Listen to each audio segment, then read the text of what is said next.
Arfak yang intinya karena masukan dari Pak Gubernur, dari Pak Bupati yang membutuhkan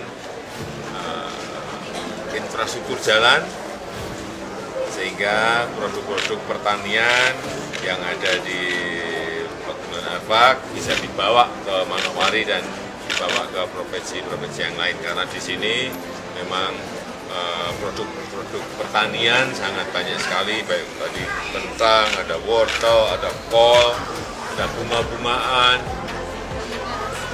dan ini akan bisa berkembang kalau bisa dijual ke provinsi-provinsi yang lain. Dan untuk menjual ke provinsi lain dibutuhkan sarana infrastruktur yang memadai. Dan tadi sudah saya sampaikan ada 139 km jalan yang akan segera dibangun dan diperbaiki. Pembangunan jalan tidak menyelesaikan masalah. Ketika dia pembangunan yang tidak pencitraan, maka bukan cuma satu ruas jalan, tapi keseluruhan sistemik itu yang tidak dilakukan. Pak Jokowi juga mendorong penerapan BBM satu harga, pembangunan flat optik Palapa Timur yang diikuti dengan mendorong transformasi digital ya. Mana niatnya untuk mengembangkan Papua? Mana desain global yang Kita melihat sendiri kemarin akses PON ke-20 itu ya, ada 2 dari 8 sarana olahraga, termasuk Stadion Papua Bangkit yang berstandar internasional. Lalu pembangunan jembatan Yotefa, jembatan Holtekam, di belakang saya lihat ada latar belakang ya, itu sebelumnya bernama jembatan Holtekam, sekarang menjadi jembatan Yotefa. Apresiasi yang tinggi kepada Bapak Presiden, Bapak Jokowi atas semua kerja yang telah dilakukan di tanah Papua, baik itu di infrastruktur, di dalam pemberdayaan ekonomi bagi perempuan dengan pembuatan Pasar Mama Papua, dan juga bagaimana Bapak Presiden punya kepedulian di dalam memberikan kesempatan bagi masyarakat Papua. Kemudian kita lihat beliau mendorong perekrutan 1.000 pemuda asli untuk bergabung di BUMN. Saat ini mereka semua tersebar di berbagai BUMN yang ada. Belum terhitung dengan mereka yang terekrut di kementerian, lembaga, dan badan-badan negara yang lain. kalau kita cinta sama Papua, Papua yang sebesar ini, kita bisa kembangkan provinsinya jadi 4 sampai 6. Dan pada sampai hari ini masyarakat Papua menolak. Sekali lagi atas nama saya sebagai anggota DPRD yang mewakili rakyat Papua menolak pemekaran provinsi.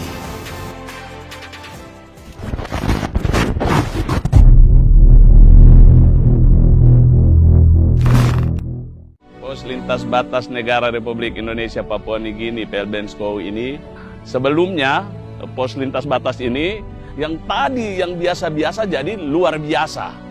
Di mana bangunan ini sangat megah, menjadi gerbang, menjadi beranda depan, menjadi pintu rumah Indonesia. Dulu pada saat kampanye Pilpres 2019, ada sosok yang sangat menentang pembangunan di Papua.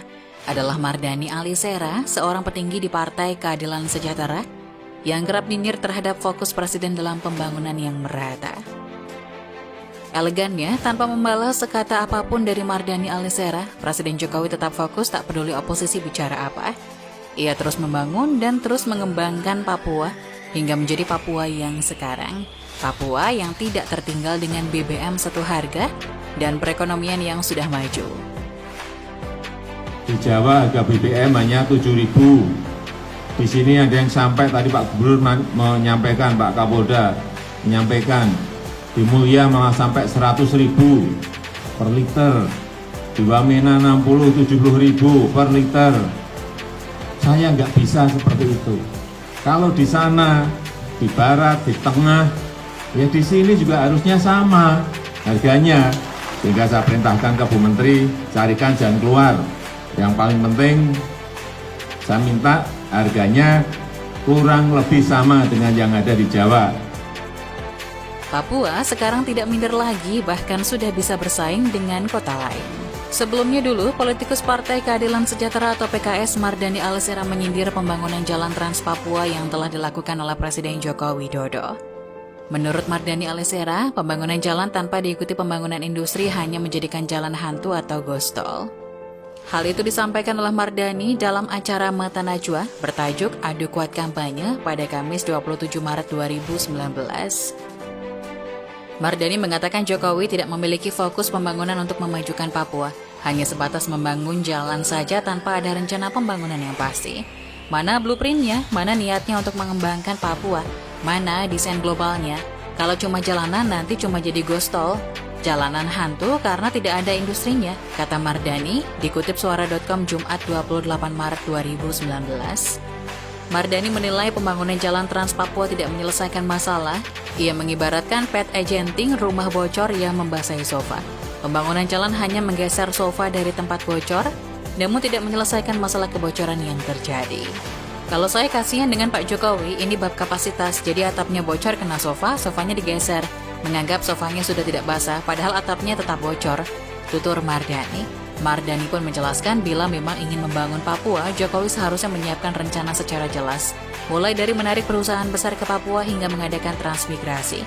Namun itu tidak dilakukan oleh Jokowi. Tapi kalau kita cinta sama Papua, Papua yang sebesar ini kita bisa kembangkan provinsinya menjadi 4-6 kemudian, kita arahkan industri-industri besar kita di sana. Kita buat transmigrasi. Ketika dia pembangunan yang tidak pencitraan, maka bukan cuma satu ruas jalan, tapi keseluruhan sistemik. Itu yang tidak dilakukan, karena itu, ini memang bab kapasitas gitu loh, imbuh Mardani. Pernyataan Mardani ini pun langsung disangka oleh politikus PDIP Adian Napitupulu. Kadang kala memang kebencian yang berlebihan membuat kita buta, ungkap Adian. Mendengar hal itu, Mardani pun langsung membantah. Mardani bersikeras bahwa hal ini berkaitan dengan kapasitas. Bukan benci, ini bab kapasitas. Kalau benci bukan bab kapasitas, pungkas Mardani. Saya kasihan dengan Pak Jokowi. Ini memang bab kapasitas gitu. Jadi atapnya bocor kena sofa. Sofanya digeser, menganggap sofanya sudah tidak basah. Padahal atapnya masih terbocor. Pembangunan jalan tidak menyelesaikan masalah. Tapi kalau kita cinta sama Papua, Papua yang sebesar ini, kita bisa kembangkan provinsinya jadi 4-6. Kemudian kita arahkan industri-industri besar kita di sana. Kita buat transmigrasi yang sebenarnya ketika dia pembangunan yang tidak pencitraan, maka bukan cuma satu ruas jalan, tapi keseluruhan sistemik itu yang tidak dilakukan. Bagaimana industri bisa berhubung tanpa jalan yang memadai?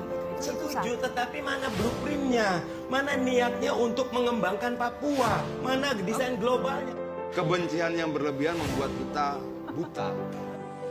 Faktanya sekarang, Jokowi berhasil membangun Papua, perekonomian Papua juga berjalan dengan cepat, apalagi pasca penyelenggaraan PON, Papua, dan ajang olahraga lainnya. Papua semakin bisa bersaing dengan kota-kota besar di Indonesia. Tidak ada lagi Papua yang tertinggal, bahkan untuk mulai tahun depan. Kementerian PUPR akan kembali membangun Papua bagian barat.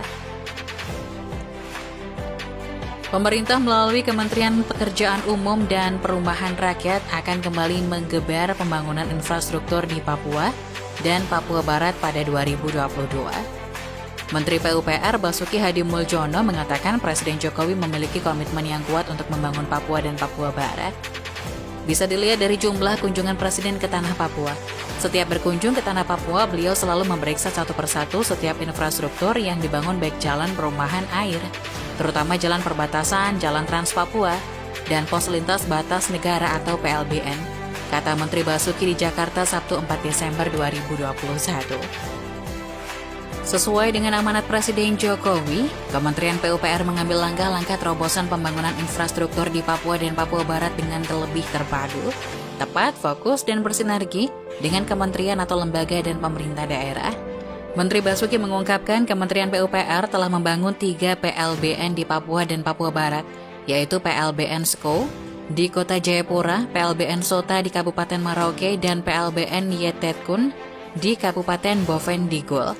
Dalam pertemuan tersebut, Bupati Pegunungan Bintang Spei Yan Bidana menyampaikan usulan untuk membangun PLBN di Distrik Batom, Kabupaten Pegunungan Bintang, Papua.